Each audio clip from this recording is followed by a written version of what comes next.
A woman from Jefferson County had a final wish to be buried next to her husband of more than 40 years. She passed away in a Knoxville hospital hundreds of miles away from where he's buried. 10 News anchor Shay Smith explains how some of Sally Palmer's friends are working to fulfill her hope. Have you ever thought about what your last wish on earth would be? 89-year-old Sally Adams Palmer knew hers.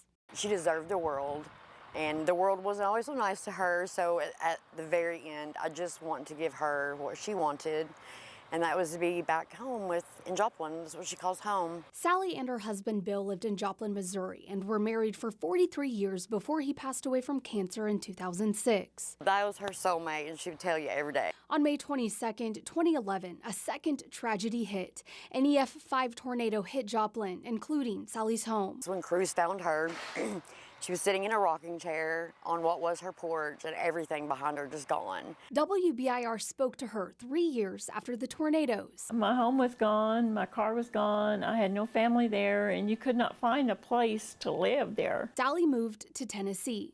Who would ever believe that 5 years ago I'd be sitting here in Tennessee? At 75 years old, Sally started another chapter of her life here in the volunteer state. That chapter included working at the McDonald's in Kodak, where Holly and Sally met. She worked there for several years, right up until 2 weeks before her death at a Knoxville hospital more than 600 miles away from the love of her life, Bill. She had already bought the plot and her headstone by Bill, but getting Sally there now is not cheap. I made her a promise from the beginning. Holly hopes to raise enough money to fulfill Sally's last wish. Her body is at Ashley's funeral home in Sevierville.